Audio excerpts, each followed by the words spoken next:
What's going on, everyone? Welcome back to another episode of the JT Sports Podcast. I'm your host, JT. On this episode, I'm going to be giving you guys my reaction to Ohio State versus Michigan. Also got some things to say about Michigan State's new head coach. Before you dive into it, leave a like, subscribe to the channel. Remember that every episode of the podcast that's uploaded on the channel is available in audio format on all podcasting platforms. Apple, Google, Spotify, Amazon, wherever you get your podcast from, you can find the JT Sports Podcast. If you enjoyed this episode, leave us with a 5-star review on Apple and Spotify. Share the pod with your friends, family members, and acquaintances. We will greatly appreciate it.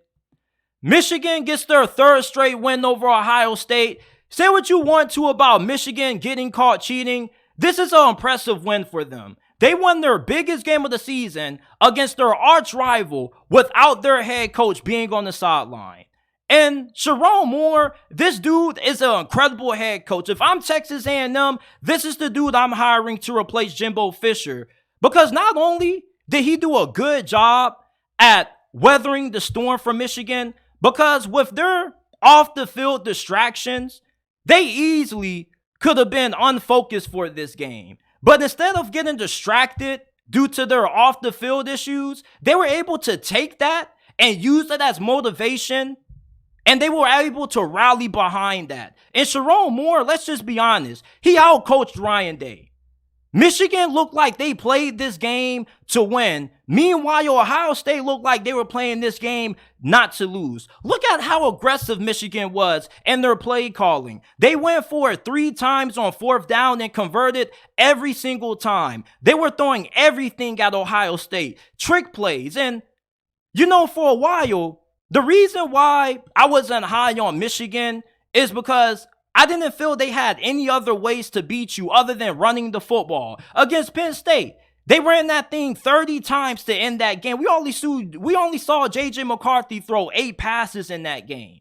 Against Maryland, J.J. McCarthy didn't look that good. So coming into this game, I was really skeptical about how well J.J. McCarthy was going to play, because I was wondering if this was a game where Michigan didn't have as much success on the ground as they have had in previous games, if J.J. McCarthy was going to be good enough to win this game with his arm.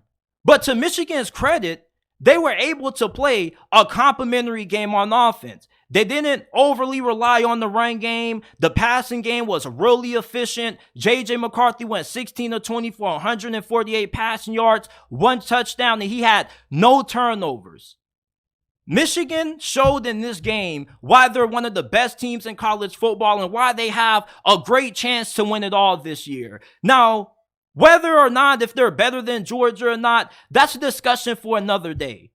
But they out-executed Ohio State in this game. This game, the way the final outcome played out, it had nothing to do with who is the more talented team, because both of these two teams are just as talented as one another. I felt like coming in, Michigan wasn't any better than what Ohio State was. It's just that the difference and Michigan being able to pull out this win was them being able to execute in big moments in this game. Ohio State, once Kyle McCord threw that first interception, that's when Michigan took control of this game, and they had all the momentum, and the Buckeyes were playing from behind. They were trying to play catch-up with Michigan, and Michigan never allowed them to. Jim Knowles' defense in the second half, they weren't able to keep Michigan from scoring. Michigan scored on every single possession that they got after halftime. Yeah, you were able to hold them to a few field goals, but you really needed was for them to not score any points. Because you see, Michigan's defense, they were able to keep Ohio State from scoring on 1 possession in the second half, and that possession that Ohio State went 3 and out and they had to punt, that's pretty much what won the game for Michigan. And yeah, Ohio State's offense still had the chance to win this game, but let's be honest. Did you really have faith that Kyle McCord was going to be able to engineer a game-winning drive to give Ohio State the win? Because I didn't. He did it against Notre Dame on the road. That's cool, but Michigan on the road is a different animal.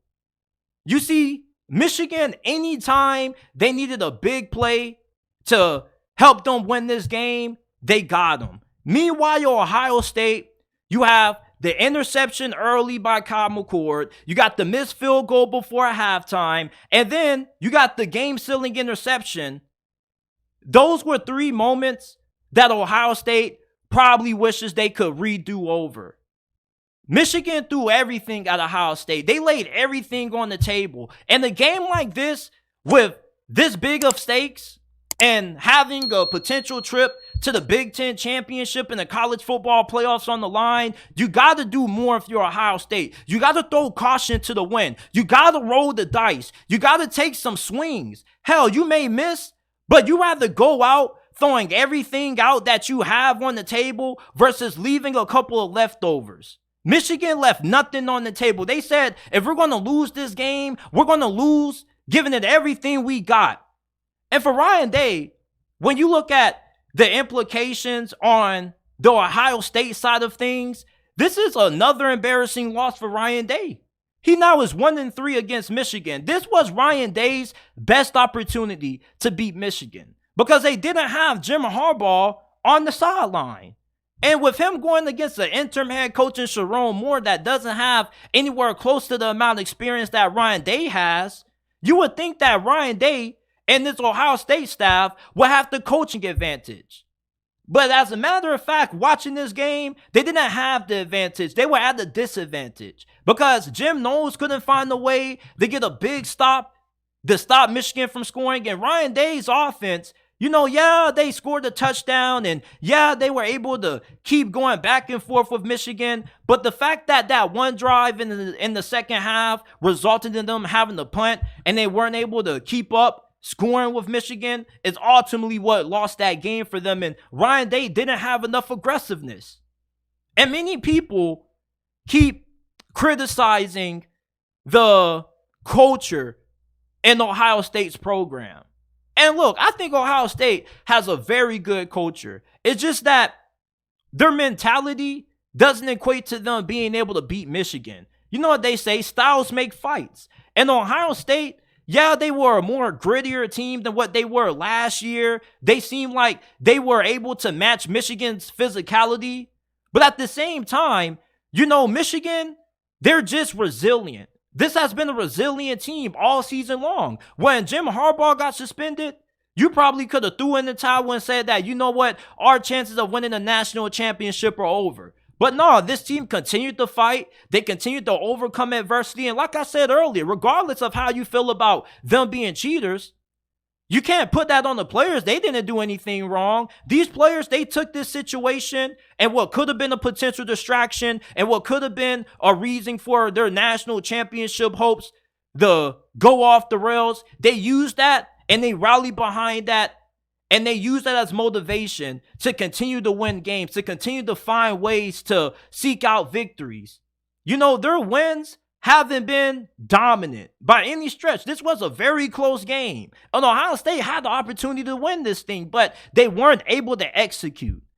Michigan was able to dig deep, finding trick plays, to sustain drives, getting it on 3 times in 4th down situations. Ohio State didn't have any 4th down attempts.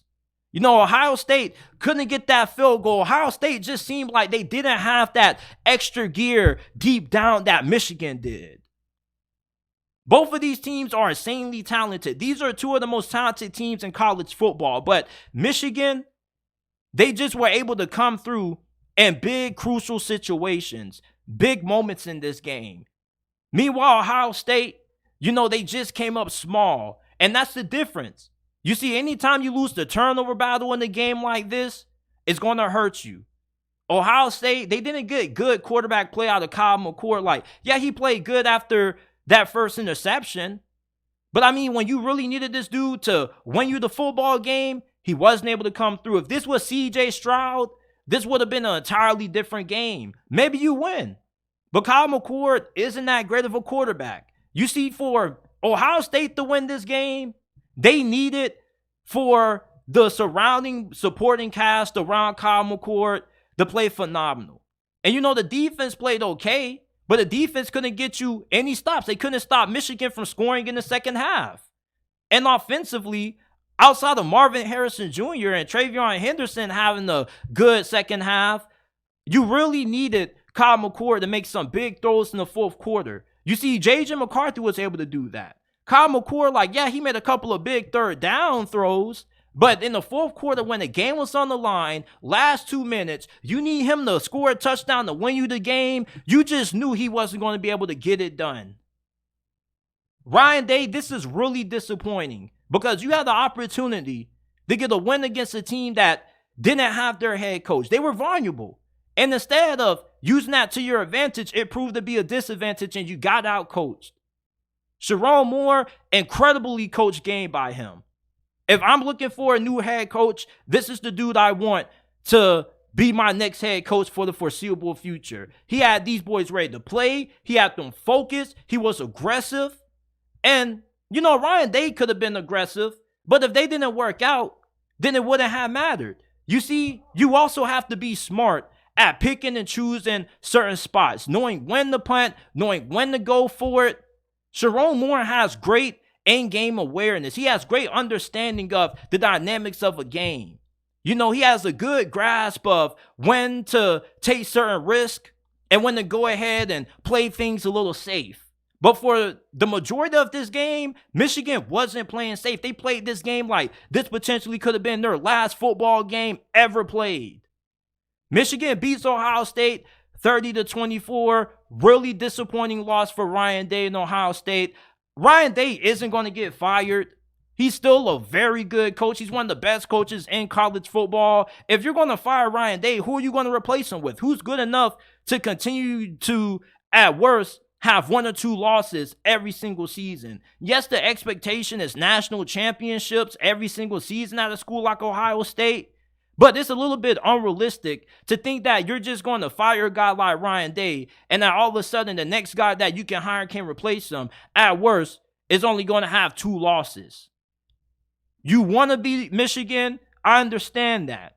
But at the same time, it's like, I'm pretty sure Ryan Day is going to figure out a way to turn this rivalry back in the Buckeyes' favor. But right now, Michigan, they just have Ohio State's number. And Ohio State played a better game than what they did last year. They didn't give up too many big plays. Michigan didn't destroy them on the ground, similar to how they did Penn State, although Michigan still had success running the football. It wasn't to the degree that Penn State did. When Michigan's offense ran that bitch 31 straight times against them. This game was a lot different. Ohio State was way more physical than what they were in 2022 and 2021 against this team. But execution, not being able to execute in big moments is what hurt Ohio State. And that's why they now have dropped 3 straight to Michigan. Let me know how you guys feel about this game down in the comment section down below. Jonathan Smith is going to be leaving Oregon to become the next head coach of Michigan State. This really shouldn't be too much of a surprise because once it came to the forefront that Oregon State wasn't going to be able to get into another Power 5 conference, they weren't able to get into the Big 10 or the ACC or the Big 12, it was pretty clear that they weren't going to be able to retain Jonathan Smith. Because now, with them essentially being a G5 program and the Pac-12 pretty much being disbanded, it was going to be hard for Jonathan Smith to continue to have the amount of success that he's had in the past without having that revenue and without having the same assets, the resources that some of the premier schools have. You see, Jonathan Smith is a really good coach, and this is a fantastic hire by Michigan State. And with the Big Ten expanding and bringing in Oregon, Washington, USC, and UCLA, you need a head coach that's going to be able to make sure that you can stay on top of the conference. Michigan State, ever since they had that big 11-win season by Mel Tucker, they haven't reached that same level of success. Jonathan Smith, he's an incredible coach when it comes to being able to rebuild and turn around programs. It took a lot probably for him to take this job because he was leaving a school that he spent not just a lot of time coaching at for over 6 years, but he also played with this school. He led this school to one of their best seasons in program history when he was the quarterback of Oregon State a while back. So you don't really see too many instances where a head coach leaves their alma mater. But with Oregon State not being able to join a top-tier conference, you pretty much were pretty confident that this dude wasn't going to be in Corvallis for too longer. And it's a gut punch to Oregon State fans. But for Michigan State fans, you're getting a dude who is an upgrade over Mel Tucker. He can recruit pretty well. He utilizes the transfer portal really well. He makes really good decisions when it comes to hiring the right guys on his coaching staff. This is the kind of coach that you need to have success in the new look Big Ten that you're going to be playing in 2024. Now, Jonathan Smith, his last 2 seasons, he went 10-3 in 2022, 8-4 this season. You can't look at his overall coaching record at 34-35 and be like, man, this dude may not be that great of a head coach. It's like a couple of years ago, Oregon State was irrelevant. They were one of the worst programs in the Pac-12. And then a couple of years later, Jonathan Smith turns this program around into a conference title contender. You see, for Jonathan Smith, when he first took that Oregon State job, this was a program that hasn't had a lot of success in years prior to him arriving on the scene.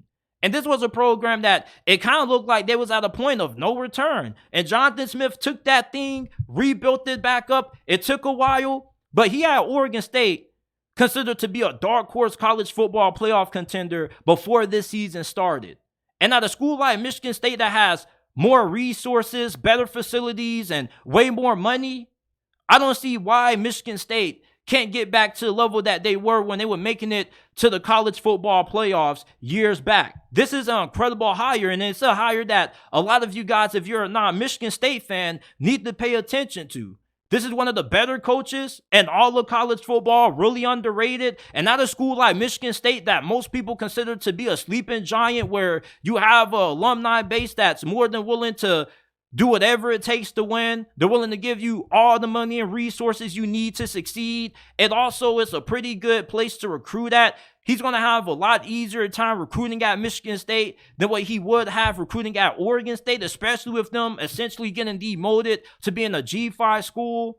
I know it hurt to make this decision for Jonathan Smith and Oregon State fans, but it was going to be hard for you to replicate the same level of success that you've had the last 2 seasons next year, with the fact that you're going to lose funding. You weren't going to have all that revenue that you would get if you were playing in a big-time conference. And for Jonathan Smith, it was going to be really hard for him to continue to build this program up. So, of course, I expected him to end up dipping for another job. I thought that he would got hired by Texas A&M, but he goes to Michigan State. This is a big-time hire by Michigan State and the Spartans. He's going to be an upgrade over Mel Tucker, who wasn't a bad coach. It's just that he wasn't as good as what people initially thought he was. He had a lot of success early on, and with that early success came increased expectations, and Mel Tucker wasn't able to exceed those expectations. With Jonathan Smith, you have a guy that you give him 2 or 3 years, he's going to have Michigan State competing for the Big Ten Conference. There's not too many great coaches in the Big Ten outside of Ryan Day, Jim Harbaugh, and then you got James Franklin there. You add Jonathan Smith to the mix, along with Lincoln Riley and Kalen DeBoer and Dan Lanning. I think this dude hangs his hat pretty well when you think about some of the other great coaches in this conference. Like, I think that he's one of the better coaches in college football, and the fact that Michigan State was able to land him is a big-time get for them. If you're a Bees fan, I feel really bad for you. I hurt for you, because this dude spent a lot of time. He put a lot of his heart and soul into this program, not just as a coach, but as a player as well. And leaving your alma mater is something that isn't an easy decision. And I thought if he was going to go anywhere, it was going to be for Texas A&M. But, you know, with Oregon State not getting access into a big-time Power 5 conference, you know, you pretty much saw the writing on the wall. It was going to be hard for them to retain a coach like Jonathan Smith, especially if they weren't going to be able to pay him the kind of salary that schools like a Michigan State are going to be able to pay him. So Jonathan Smith is now the new head coach of Michigan State football. Let me know your thoughts on this hire down in the comment section down below. And this is it for this episode of the JT Sports Podcast. I appreciate you guys for tuning in. Leave a like, subscribe to the channel, give us a 5-star review if you enjoy, and I will see you guys shortly with another episode.